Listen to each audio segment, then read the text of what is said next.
Daniel Jones has been one of the most controversial quarterbacks since he entered the league a few seasons ago, and with the Giants' struggles this season, many NFL fans think that it is time for Daniel Jones to go and for the Giants to move on from their quarterback. So in today's video, we'll talk about Daniel Jones, we'll talk about his skill set, we'll talk about his time so far in New York, and whether or not he can be a franchise quarterback. Let's get right into it.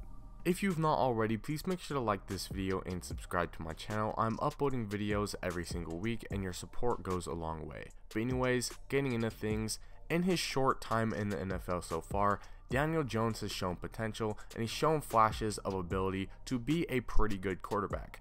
Honestly, for me, he's one of the more exciting quarterbacks to watch from week to week because you never know what you're going to get with him. The good, the bad, the ugly, you get a little bit of everything with Daniel Jones, and that is why it is so fun to watch him. Unfortunately, being fun and exciting doesn't necessarily lead to wins. Daniel Jones and the New York Giants as a whole have been very inconsistent, and inconsistency obviously leads to a lot of losses and a lot of missed opportunities.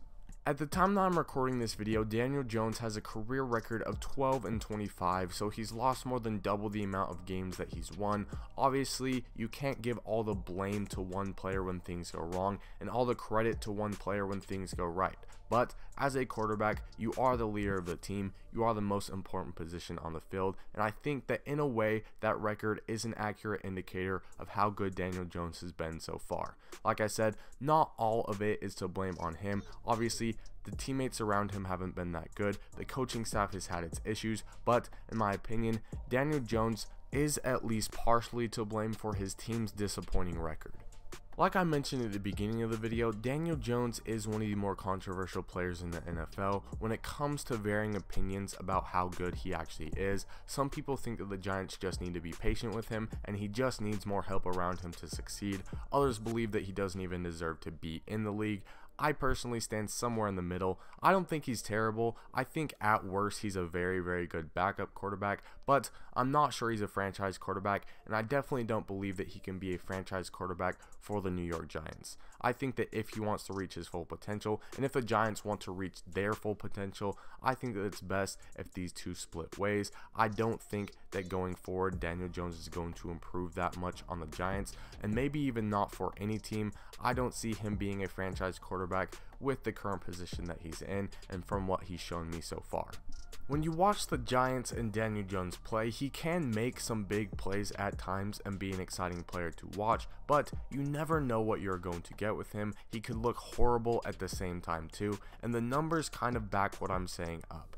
His production and efficiency have been below average. He's consistently bottom 10 and sometimes bottom 5 in the NFL quarterback index, which means he's consistently one of the worst rated quarterbacks in the NFL. Now, he is young. Like I mentioned multiple times before, not all of his struggles and not all of the Giants' struggles are to put or blame on him, but he is definitely not a guy who has lived up to his potential so far, and he's not a guy who I think you can honestly say is doing his job for the Giants. New York is a mess of an organization. I don't know what they've got going on over there. I don't think that they have good management. I don't think that they have a good coaching staff, but I do think that Daniel Jones could be doing better than he has done. I think that other young quarterbacks, despite the mess that New York is, and despite the struggles that the Giants have had, could have done better and would have done better than Daniel Jones has so far. He's had weapons, and although a lot of those weapons have dealt with health concerns, the Giants have put a lot of skilled players around him,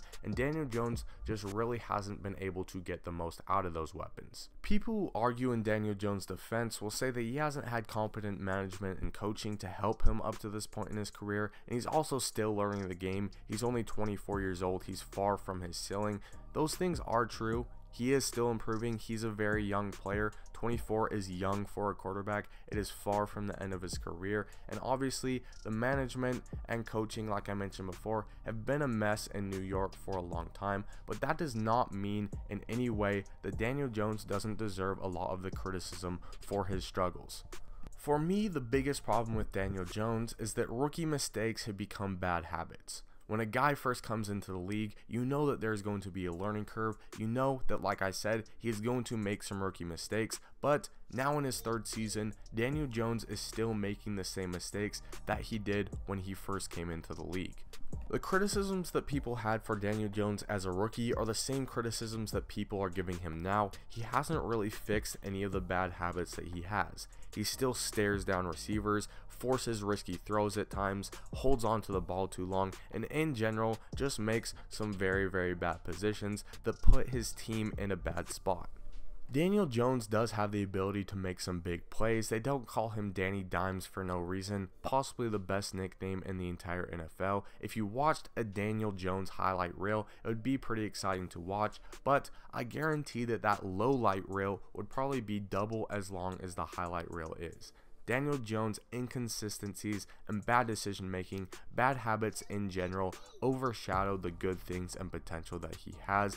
Coming into the league, his potential wasn't that high to begin with. I don't think that many people expected him to become a top quarterback MVP candidate, but I think most people expected him to be a decent quarterback, and up to this point he hasn't even been that. Like I mentioned before, in the NFL quarterback index, Daniel Jones has been top 10 and top 5 consistently throughout his career, and there's really no reason to believe that he'll get much better.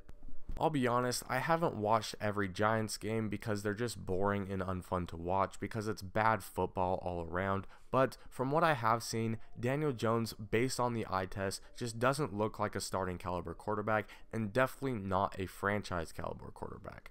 I don't see him being the guy for the Giants in the future unless he makes some major unforeseen jump that none of us saw coming. I don't think that he is the guy, and if I were the Giants management, if I were the GM, I would probably try to replace him as soon as possible. Maybe give him one more season to see what he can do because this quarterback draft class isn't that good. But Daniel Jones for me is not the guy, and definitely not the guy for New York. Let me know what you guys think. Can Daniel Jones become a franchise quarterback?